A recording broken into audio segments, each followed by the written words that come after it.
Hello guys. सो इस video में हम लोग फरवरी 2024 मंथ के सारे करंट अफेयर्स देखेंगे जो बहुत इंपॉर्टेंट हैं इस पूरे ईयर में। चलिए शुरू करते हैं, स्टार्टिंग विथ स्पोर्ट्स न्यूज़। तो वह अश्विन बन गए हैं भाई इंडिया के दूसरे बॉलर और वर्ल्ड के नाइन्थ बॉलर जिन्होंने 500 विकेट ले लिए हैं टेस्ट क्रिकेट में। ठीक है, ये इंग्लैंड के खिलाफ लिया राजकोट में। और भाई जेम्स एंडरसन भी पहले प्लेयर बन गए हैं जिन्होंने 41 ईयर्स और 187 डेज़ की एज में वो ओल्डेस्ट पेस बॉलर बन गए हैं जिन्होंने इंडिया में कोई टेस्ट मैच खेला हो। इससे पहले लाला अमरनाथ ने खेला था जो कि 41 ईयर और 92 डेज़ ओल्ड थे, और उन्होंने अपना मैच पाकिस्तान के खिलाफ ईडन गार्डन 1952 में खेला था। ठीक है, और साथ ही साथ जो हमारे इंडिया के फॉर्मर कैप्टन थे दत्ता जी राव गायकवाड़, उनका डेथ हो गया है 13 फ़रवरी को, और वो 95 ईयर्स के थे और वो इंडिया के ओल्डेस्ट लिविंग टेस्ट क्रिकेटर हैं थे मतलब। और श्रीलंका के पाथुम निशंका ने जीत लिया है, जीत क्या लिया है, श्रीलंका के पहले बैट्समैन बन गए जिन्होंने डबल सेंचुरी मारी है वनडे इंटरनेशनल में।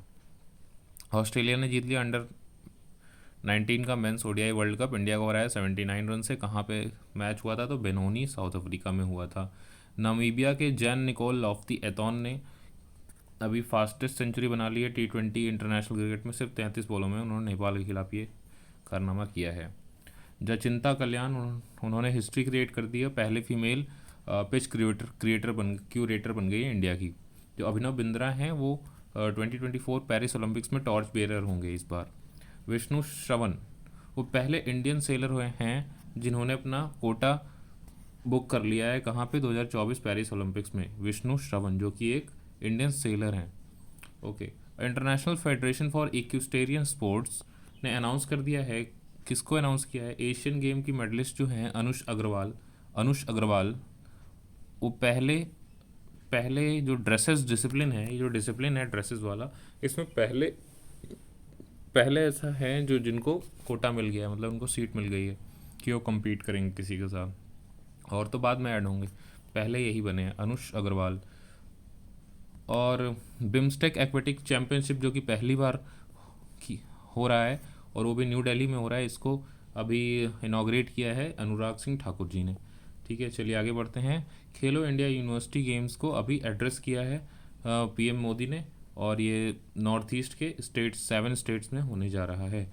और पीएम मोदी ने इसका जो मैस्कॉट है वो क्या है? वो है अष्टलक्ष्मी, जो कि बटरफ्लाई शेप का है। पीटी उषा को दिया गया है लाइफ टाइम अचीवमेंट अवार्ड। किसने दिया है? तो sports journalist federation of India और दिल्ली स्पोर्ट्स जर्नलिस्ट एसोसिएशन ने दिया है। कहाँ पे दिया है? नेशनल स्पोर्ट्स क्लब में। सैफ वुमेन्स अंडर 19 चैंपियनशिप में इंडिया और बांग्लादेश को जॉइंट विनर घोषित किया गया, सैफ वुमेन अंडर 19 चैंपियनशिप में। और भाई सुमित नागल वो जीत गए हैं टेनिस का एक टूर्नामेंट है जो कि है Chennai open ATP challenger finale, उन्होंने जीत लिया है। किसको हराया? उन्होंने हराया लूसा नार्डी को जो कि इटली की हैं। Okay, next. तो अभी जो चेस ओलंपियाड हुआ था उसका अब टॉर्च टॉर्च जो है वो बुडापेस्ट हंगरी को दे दिया गया है। अनुराग ठाकुर ने इसे थमाया क्योंकि अब जो है बुडापेस्ट हंगरी इसको होस्ट करने जा रहा है। 44th एडिशन हमारा इंडिया में हुआ था चेन्नई में। इंडिया की जो वुमेन्स टीम है बैडमिंटन की, उन्होंने बैडमिंटन एशिया टीम चैंपियनशिप जीत ली है 2024 की, और उन्होंने थाईलैंड को हरा दिया है 3-2 से फाइनल में, शाह आलम मलेशिया में। तो कहाँ हुआ है ये? हुआ कहाँ है? तो मलेशिया में हुआ है। और जो इसमें सबसे हाईलाइट मोमेंट ये है कि एक अनमोल खर्ब जो कि बहुत ही छोटी हैं पर उन्होंने हायर रैंक प्लेयर को हरा दिया। चलिए ठीक है, नेक्स्ट। भोपाल से आई हुई हैं भगवान सिंह एंड महेश खुराना। इन्होंने पैंगोंग फ्रोजन लेक मैराथन 2024 को कंप्लीट कर लिया, जो कि वर्ल्ड की हाईएस्ट फ्रोजन लेक मैराथन है। वहाँ पे बहुत ही एक्सट्रीम कंडीशंस होती हैं, उसमें भी उन्होंने कर लिया। खेलो इंडिया विंटर गेम्स 2024 जो है गुलमर्ग में कंक्लूड हुआ, जिसमें आर्मी जो है वो जीत गई। जो आर्मी की सर्विसेज टीम होती है वो जीत गई। इंडिया के जो स्क्वैश प्लेयर हैं अभय सिंह, उन्होंने good fellow classic PSA challenger tour title जो कि टोरंटो कनाडा में हुआ वो उन्होंने जीत लिया है। चलिए डिफेंस में आ जाते हैं। तो भैया 5th एडिशन हुआ है जॉइंट मिलिट्री एक्सरसाइज जो धर्मा गार्जियन इंडिया और जापान के बीच में होता है, और ये महाजन फील्ड फायरिंग रेंज राजस्थान में हुआ। काठमांडू ने होस्ट किया है मल्टीनेशनल मिलिट्री एक्सरसाइज शांति प्रयास। शांति प्रयास क्या है? एक मल्टीनेशनल मिलिट्री एक्सरसाइज है जो कि काठमांडू में हुआ है, और इनकी जो और इसमें 19 नेशंस ने पार्ट लिया है, और basically UN peace keeping missions में हेल्प करेगा, और ग्लोबल पीस और सिक्योरिटी के लिए ये कोलैबोरेशन हो रहा है। और इसको को होस्ट किया है नेपाल की आर्मी और यूएस इंडिया पैसिफिक कमांड ने। ठीक है, चलिए नेक्स्ट आते हैं। मिलन नेवल एक्सरसाइज, जो मिलन नेवल एक्सरसाइज है उसका 12वां एडिशन विशाखापत्तनम में हुआ। ठीक है, और इसमें जो है 50 कंट्रीज़ की नेवीज़ ने पार्ट लिया है, और इसका दोनों फेज़ में हुआ है, हार्बर और सी फेज़ दोनों में। ओके नेक्स्ट, और इसका जो थीम है वो है forging naval alliance for secure maritime future. Next है 16वां एडिशन हुआ है इंडिया मालदीव श्रीलंका का ट्राइलेटरल कोस्ट गार्ड एक्सरसाइज, जो कि है दोस्ती। तो एक्सरसाइज दोस्ती क्या है? एक कोस्ट गार्ड की एक्सरसाइज है किनके इनके बीच, तो इंडिया मालदीव और श्रीलंका के बीच में हुई है। और इंडिया ने भेजे ICGS समर्थ, अभिनव और डॉर्नियर। नेक्स्ट है इंडिया एयरफोर्स ने कंडक्ट करा है अभी वायु शक्ति एक्सरसाइज 2024। कहाँ पे? तो पोखरन रेंज जो जैसलमेर में है, और इसका लास्ट एडिशन 2019 में हुआ था। और इस बार का थीम है lightning strike from the sky, जिसमें से 120 एयरक्राफ्ट ने अपना डिस्प्ले किया है, ऑफेंसिव कैपेबिलिटीज़ को दिखाया है दिन में भी और रात में भी।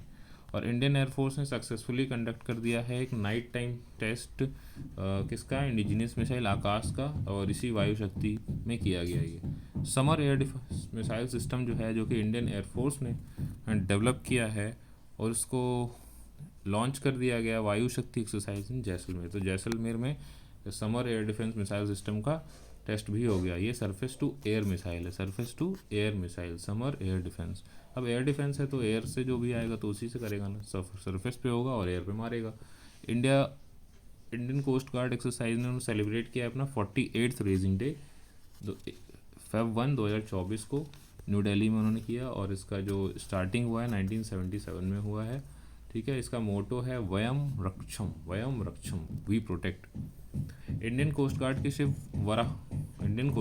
वराह जो है क्या है? एक ऑफशोर पेट्रोल वेसल है, और वो कहाँ पे भी गया है? तो मापूतो पोर्ट मोजाम्बिक में गया है, मापूतो पोर्ट मोजाम्बिक में गया है। ठीक है, नेक्स्ट है एम क्या है इसका? इस विजिट का एम ये है कि इंडिया की जो शिप बिल्डिंग है इंडस्ट्री, उसकी पावर को शो करने का और कैपेबिलिटीज़ को शो करने का, और कैसे इंडिया आत्मनिर्भर भारत बन रहा है, सो दैट हम लोग अपना एक्सपोर्ट भी बढ़ा सकें डिफेंस में।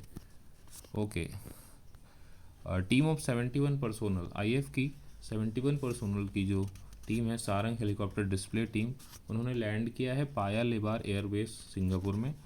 और कौन सी एक्सरसाइज में पार्ट लेने के लिए? एक्चुअली एक सिंगापुर एयर शो है 2024, वहाँ पे पार्ट लेंगे ये IF Sarang helicopter display team के 71 पर्सनल। और जो वर्ल्ड का renowned Sarang helicopter display team है वो अपना दिखाएगा जो भी जलवा है, और इसमें कौन कौन से हेलीकॉप्टर्स यूज़ होंगे। तो एडवांस्ड लाइट हेलीकॉप्टर्स जिनको ध्रुव भी कहा जाता है, और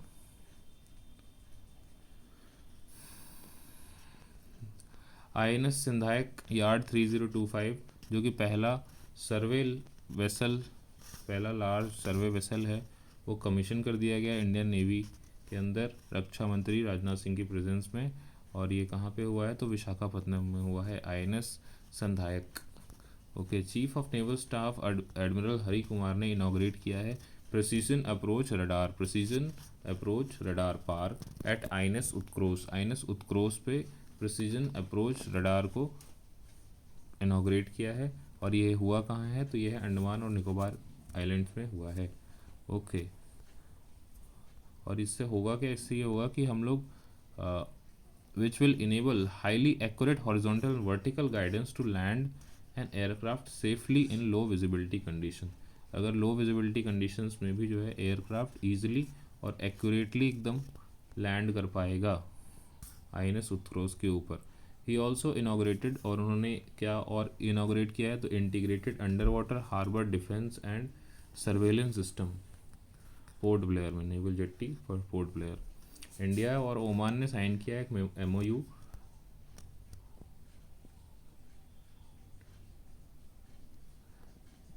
जिसमें डिफेंस मटेरियल और इक्विपमेंट्स का प्रोक्योरमेंट होगा, और कुछ नए एरियाज़ में डिफेंस का कोलैबोरेशन होगा।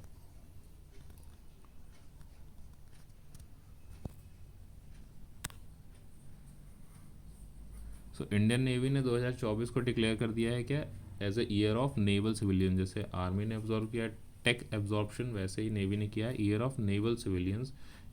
और ये क्या सीख करना चाहते हैं, they seek to improve administration efficiency and well being of naval civilians by addressing, क्या एड्रेस करेंगे, by all facets of civilian HR management.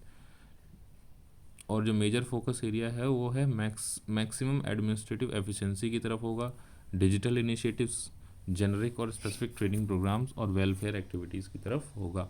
India की जो नेवल सेलिंग वेसल है तारिणी, वो कहाँ पे गई है, तो पोर्ट लुइस गई है मॉरिशस में। आईएनएस मंडोवी जो कि गोवा है वहाँ से स्टार्ट हुई थी और पोर्ट लुइस मॉरिशस गई है। नेक्स्ट, लेफ्टिनेंट कमांडर दिलना के and lieutenant commander Rupa A have embarked on this historic voyage showcasing the नारी शक्ति इन द मैरीटाइम डोमेन। तो लेफ्टिनेंट कमांडर दिलना के और लेफ्टिनेंट कमांडर रूपा ए, ये दोनों वुमेन ऑफिसर्स गई हैं वहाँ पे। और ये जो पार्टिकुलर एक्सपीडिशन हुआ है जो कि कंडक्ट किया गया है इंडियन नेवल सेलिंग एसोसिएशन के द्वारा, और ये सिग्निफिकेंट माइलस्टोन इसलिए है क्योंकि ये पहला ऐसा है कि जो trans oceanic sortie Indian women के द्वारा किया जा रहा है, जो कि वो भी डबल हैंडेड मोड में।